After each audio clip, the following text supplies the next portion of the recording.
I never expected the calm of our cul-de-sac to turn my blood to fire. Not until the day I spotted that Jeep, belonging to her daughter, planted dead center in front of my driveway like it owned the street.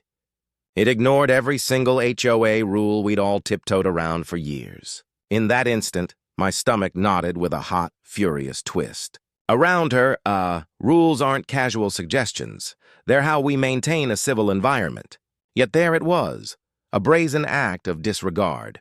Her mother, the notorious HOA Karen, had a reputation that preceded her, bossy, entitled, and convinced that favors were owed to her. But the daughter? She cranked entitlement up a notch. That Jeep wasn't merely improperly parked. It sat blocking the sidewalk, scraping against the curb and daring anyone to say a word. I'd seen neighbors grumble before, while Karen waved them off like it was a badge of pride. This time felt different. This was personal. I tried to be reasonable at first. I marched over, took a breath to steady myself, and rapped on the Jeep's glass. No response. I waved, called out, even tried the phone number plastered on a sticker in the window. Nothing. The car and the silence around it felt like sheer gall. How could anyone be so oblivious to basic respect? I stomped back to my porch, my head buzzing with equal parts fury and plotting. I started documenting. Photos, videos, exact timestamps, and a neat little note outlining the violation. At the very least, I'd have receipts from the HOA, but I wasn't naive. I knew how those meetings went.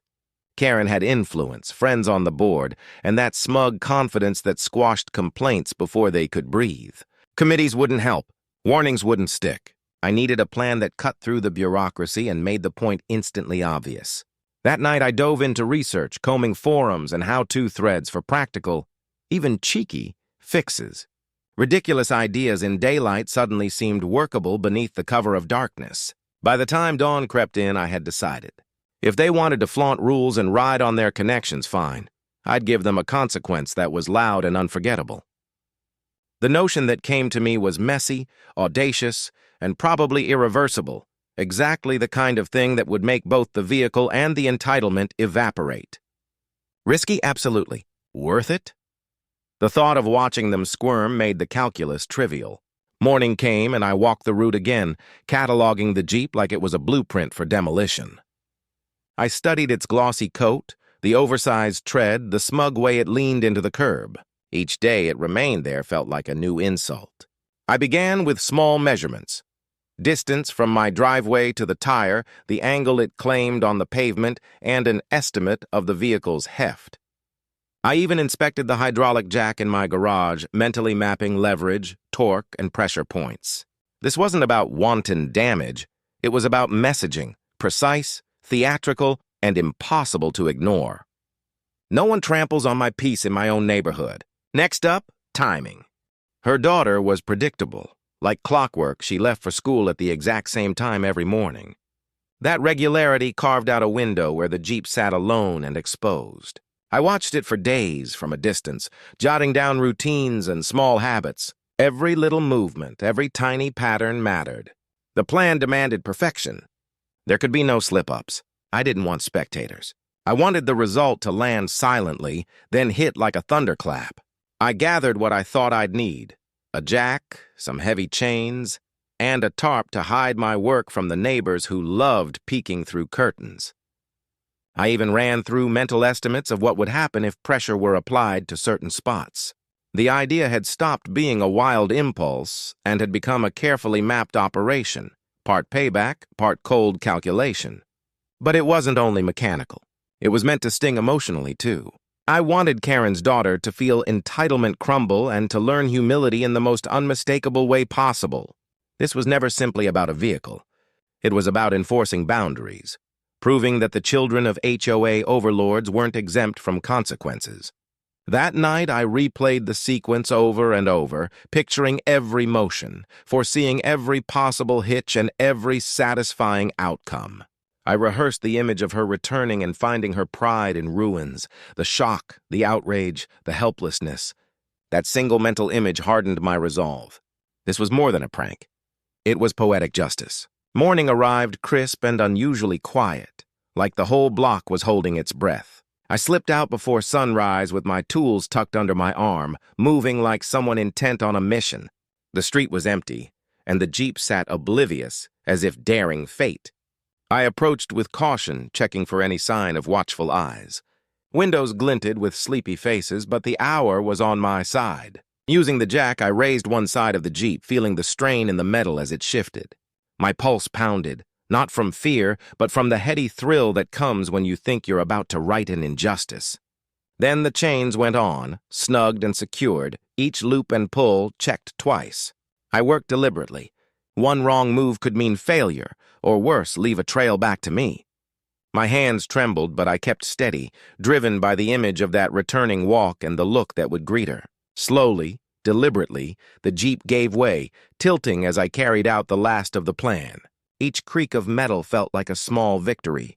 I pictured her striding down the street, confident that everything would be as she left it, only to be met with catastrophe. Time stretched. Minutes felt like hours. When the operation was finished, the Jeep no longer looked defiant. It looked defeated, bent under consequence. I made sure the damage was significant enough to prevent a quick fix, but stopped short of needlessly wrecking public property. This was intended as justice, not mindless vandalism. When I stepped back, wiping the sweat from my brow, adrenaline and a hollow sort of triumph washed through me. The Jeep lay ruined. A clear message, a story that would spread without my voice. I cleaned up, slipped the tools back where they belonged, and melted into the ordinary quiet of my home, adrenaline subsiding into a steady satisfaction. By late morning, the neighborhood's hush had broken into a hum. Word travels fast in small places.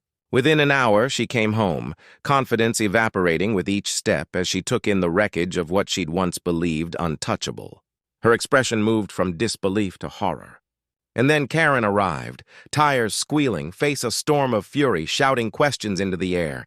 I watched from the privacy of my window, savoring the chaos like a silent conductor. Accusations flew, panic rippled, and neighbors clustered in doorways and on stoops, murmurs swelling into a roar. "Did you see what happened to her Jeep?" someone said. A few voices offered quiet approval. Finally, they whispered, someone had done what they wouldn't. Karen tried to bluster, to threaten, to use whatever clout she had, but the evidence didn't lie. No amount of yelling could smooth the twisted metal or erase the lesson. Her daughter's sense of privilege was dented in plain view, and Karen's attempts at intimidation fell flat.